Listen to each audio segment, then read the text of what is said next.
मैं आपसे कहूँ कि आप कॉन्फिडेंट हो जाएं, यू कैन डू एनीथिंग, सब कुछ हो सकता है, इससे कॉन्फिडेंस नहीं बढ़ता आपका। क्योंकि कॉन्फिडेंस का जो ताल्लुक है वो आपके थिंकिंग ब्रेन से नहीं है, वो आपके इमोशंस से है। तो पहले सोचें, देखें कि कहाँ पर आपको एफर्ट लगाने की जरूरत है। फिर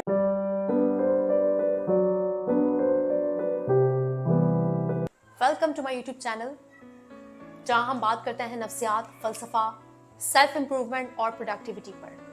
अब जहां बात सेल्फ इंप्रूवमेंट की आती है तो मुझसे एक सवाल सबसे ज्यादा पूछा जाता है, और वो ये है कि कॉन्फिडेंस, यानी कि जो सेल्फ कॉन्फिडेंस है, खुद एतमादी है, उसको कैसे बढ़ाया जाए। अगर मैं ये कहूँ कि ये बहुत ज़्यादा पसंदीदा और सबसे ज़्यादा पूछा जाने वाला सवाल है तो गलत नहीं होगा कि जो सेल्फ कॉन्फिडेंस है इसकी क्या साइंस है और इसे कैसे बढ़ाया जाए, ताकि वो तमाम तर जो आपके टैलेंट्स हैं आप उनका खुलकर इजहार कर सकें। ये सबसे ज़्यादा मुझसे पूछा जाता है, और आज मैं सेल्फ कॉन्फिडेंस का एक बहुत ही डिटेल्ड, यानी कि तफसील में, लेकिन थोड़ा सा कॉम्प्लेक्स, यानी कि पेचीदा जवाब देने वाली हूँ आपको।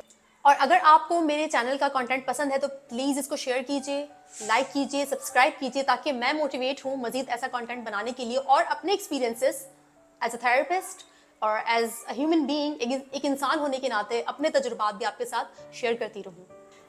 अब बात करेंगे सेल्फ कॉन्फिडेंस की, कि आखिर ये सेल्फ कॉन्फिडेंस है क्या बला, और इस बला को काबू कैसे किया जाता है।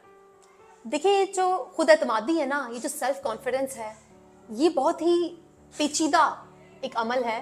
क्यों? क्योंकि ये जो कॉन्फिडेंस एक लफ्ज़ है, ये सिर्फ कोई एतमाद नहीं है, बल्कि एतमाद को अगर हम डिफरेंट हिस्सों में डिवाइड करें तो ये मालूम होना ज़रूरी कि ये जो एतमाद की कमी है ये दरअसल कौन से हिस्से में आ रही है। क्योंकि एतमाद एक लफ्ज़ बहुत बड़ा, बहुत वास्ट है, उसके अंदर आपकी पूरी पर्सनैलिटी आ जाती है, आपकी फाइनेंशियल हालत, आपकी जो अपीयरेंस है वो आ जाती है, इसके अलावा आपका बैकग्राउंड, आपका स्टेटस, आपकी इंटेलिजेंस, बहुत सारी चीज़ें आ जाती हैं कॉन्फिडेंस में। कॉन्फिडेंस सिर्फ एक छोटा कॉन्फिडेंस लफ्ज़ नहीं है, अगर आप उसकी गहराई में जाएंगे ना तो उसमें बहुत सारे फैक्टर्स, बहुत सारे सेगमेंट्स होते हैं जो मिल मिला के आपको एक कॉन्फिडेंट पर्सन बनाते हैं, यानी कि एक खुद एतमाद इंसान बनाते हैं। अगर खुद एतमादी की कमी है तो सबसे पहले ये देखना ज़रूरी है कि खुद एतमादी की कमी आपकी ज़िंदगी के कौन से हिस्से में है। मिसाल के तौर पर, क्या आपको अपनी माली हालत, यानी कि फाइनेंशियल हालत की वजह से एतमाद में कमी का सामना है, या फिर आपकी अपीयरेंस, यानी कि आपको लगता है कि आप गुड लुकिंग नहीं है, ये वजह है आपके कॉन्फिडेंस के ना होने की, या फिर आपको लगता है कि आपके पास कम्युनिकेशन स्किल्स नहीं है, आप बेहतर तौर पर अपनी बात नहीं दूसरों तक कन्वे कर सकते, क्या ये वजह है कि आपके पास फ्लुएंसी नहीं है बोलने की। तो सबसे पहले ये मालूम करना जरूरी होता है कि ये जो खुद एतमादी, यानी कि कॉन्फिडेंस में जो कमी आ रही है, ये कौन से एरिया से आ रही है, ये कहाँ पर मसला है। एक बहुत ही मशहूर प्लास्टिक सर्जन है डॉक्टर मार्स मैक्सवेल, और उन्होंने एक किताब लिखी साइकोलॉजी पर। जी हाँ, प्लास्टिक सर्जन, यानी कि लोगों को खूबसूरत बनाने वाले डॉक्टर ने किताब लिखी साइकोलॉजी पर। क्यों?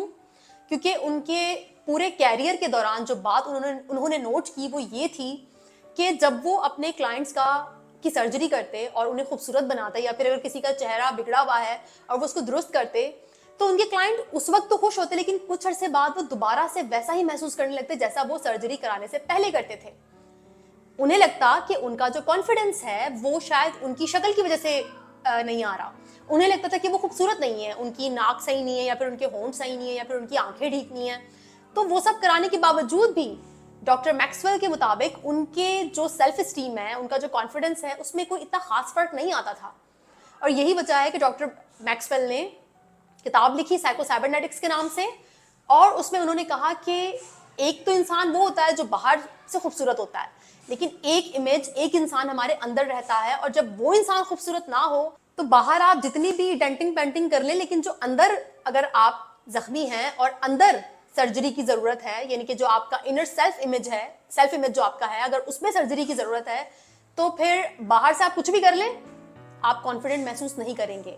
तो ये जो अंदर का जो सेल्फ इमेज है आपका, ठीक है, आपके जो इनर पर्सन है, जब वो जख्मी है, मे बी आपको बचपन में आपके वालिदैन की तरफ से आपकी पर्सनैलिटी पर या फिर आपके अंदाज पर आपको बहुत ज़्यादा तनकीद सहने को मिली हो, और यही वजह है कि आप अपने बारे में बहुत बुरा सोचते हो। यानी कि अगर आप अपनी लाइफ में ट्रॉमा से गुजरे हैं, या फिर आपके जो चाइल्डहुड एक्सपीरियंसेस हैं वो इतने अच्छे नहीं रहे अपनी शक्ल और अपनी अपीयरेंस को लेकर, तो फिर आपका लो सेल्फ कॉन्फिडेंस में जाना बनता है। लेकिन लो सेल्फ कॉन्फिडेंस सिर्फ आपकी बाहरी शख्सियत से नहीं आता, कभी कभार आपका जो फाइनेंशियल स्टेटस होता है वो भी आपके अंदर का जो एतमाद है वो कम कर देता है। तो सबसे पहले आपने ये पता लगाना है कि ये जो लो सेल्फ कॉन्फिडेंस है ये कहाँ से आ रहा है। अब अगर मैं आपसे ये कहूँ कि आप सुबह शाम खुद को बोलें कि नहीं मैं कॉन्फिडेंट हूँ, मैं ऐसा हूँ, मैं वैसा हूँ, इससे बात नहीं बनेगी। जिस एरिया में आप कॉन्फिडेंट फील नहीं कर रहे हैं उस एरिया पर काम करने से ही आप में कॉन्फिडेंस आएगा। अगर आप फर्ज करें आपका फाइनेंशियल स्टेटस सही नहीं है और आपका सेल्फ कॉन्फिडेंस इसी वजह से टूट रहा है कि आपके माली हालात अच्छे नहीं है, तो जो कॉन्फिडेंस है वो माली हालात को बेहतर करने से आएगा, ना कि सुबह शाम कॉन्फिडेंस पर किताबें पढ़ने से। वैसे ही अगर आपको लगता है कि आपकी कम्युनिकेशन स्किल्स अच्छी नहीं है या फिर आपको स्टेज पर जाकर बोलने से खौफ आता है, तो कॉन्फिडेंस किताबें पढ़ने से या जो है ना वो मोटिवेशनल वीडियोस देखने से नहीं आएगा, बल्कि वल्नरेबल होने से, यानी कि स्टेज पर जाना, खुद को एम्बैरेस करना, क्योंकि स्टेज पर जाएंगे तो कुछ ना कुछ तो भूलेंगे।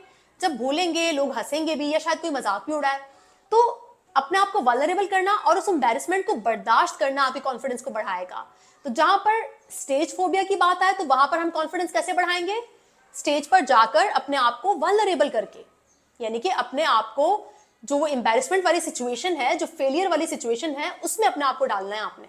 और अब अगर हम बात करें आपकी अपीयरेंस यानी कि आपकी ज़ाहरी शख्सियत की, तो सर्जरी से तो फिर भी चलने थोड़ा बहुत बंदा कर लेता है, सर्जरी का भी बहुत इंपैक्ट होता है, प्लास्टिक सर्जरी का।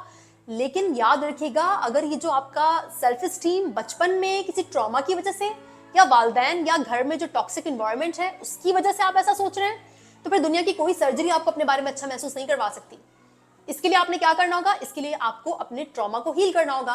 जब आपका ट्रॉमा हील होगा और जब आप जो ट्रॉमा के गिर्द जो स्टोरी आपको बचपन में सुनाई गई उसको चेंज करेंगे, थेरेपी लेंगे या फिर खुद अपनी थेरेपी करेंगे, तो आपका जो वो अपीयरेंस के साथ जो जुड़ा हुआ सेल्फ कॉन्फिडेंस है, जो लो है, वो नॉर्मल हो जाएगा।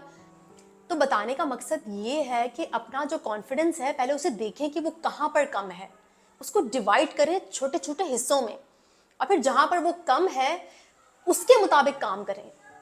मतलब कॉन्फिडेंस एक वर्ड बहुत कॉम्प्लेक्स है, बहुत पेचीदा है, बहुत वास्ट है। इसमें आपकी पूरी पर्सनालिटी आ जाती है, और इंसान की पूरी पर्सनालिटी क्या है, उसमें उसकी साइकोलॉजिकल हेल्थ है, उसका फाइनेंशियल स्टेटस है, उसकी फिजिकल हेल्थ है, सब कुछ शामिल हो जाता है as a whole human being. तो सबसे पहले गौर करें कि वो कौन सा एरिया है जहां पर आप कॉन्फिडेंट नहीं हैं, और फिर उस एरिया पर रिसर्च करें कि वहां पर कॉन्फिडेंट होने के लिए आपको क्या इकदाम लेने चाहिए। और फिर जब आप इकदाम लेंगे यानी कि स्टेप्स उठाएंगे, तो स्लोली आहिस्ता आपका कॉन्फिडेंस बिल्ड हो जाएगा। और कॉन्फिडेंस वैसे भी एक्शन लेने से, वल्नरेबल होने से, उस जो प्रॉब्लम्स आपकी लाइफ में हैं जिसकी वजह से आप कॉन्फिडेंट नहीं हैं, उनको हल करने से, या मैं आपसे कहूँ कि आप कॉन्फिडेंट हो जाएं, यू कैन डू एनीथिंग, सब कुछ हो सकता है, इससे कॉन्फिडेंस नहीं बढ़ता आपका। क्योंकि कॉन्फिडेंस का जो ताल्लुक है वो आपके थिंकिंग ब्रेन से नहीं है, वो आपके इमोशंस से। तो पहले सोचें, देखें कि कहाँ पर आपको एफर्ट लगाने की जरूरत है, फिर वहां पर अपने कॉन्फिडेंस को, उस एरिया को इंप्रूव करें, कॉन्फिडेंस ऑटोमेटिकली इंप्रूव हो जाएगा। आपको प्रॉब्लम सॉल्व करनी है अपनी, कॉन्फिडेंस आपके प्रॉब्लम के साथ जुड़ा हुआ है, प्रॉब्लम सॉल्व, कॉन्फिडेंस बूस्ट कर जाएगा, सिंपल। मुझे कमेंट सेक्शन में जरूर बताइए कि आपकी लाइफ में वो कौन सा ऐसा एरिया है जहां पर आपको लगता है कि आप कॉन्फिडेंट नहीं है, जहां पर आपको लगता है कि आपके साथ मसाइल हैं। गौर करें, बैठें, कॉपी पेन लें, कमेंट सेक्शन में भी बता सकते हैं मुझे। अगर आप चाहें तो लिख सकते हैं, अपने आप से खुद सेल्फ टॉक कर सकते हैं कि वो कौन सी जगह है जहां पर आप कॉन्फिडेंट नहीं है, और वहां पर कॉन्फिडेंट होने के लिए यानी कि अपना एतमाद बढ़ाने के लिए आप कौन से स्टेप्स ले सकते हैं। उम्मीद करती हूँ कि कॉन्फिडेंस की ये कॉम्प्लेक्स डेफिनेशन, ये कॉम्प्लेक्स फॉर्म आपको समझ आई होगी। उम्मीद करती हूँ कि ये वीडियो शायद आपके किसी काम आएगी, और प्लीज़ इसको शेयर करना, लाइक करना और मेरे चैनल को सब्सक्राइब करना नहीं भूलिएगा। Thank you so much.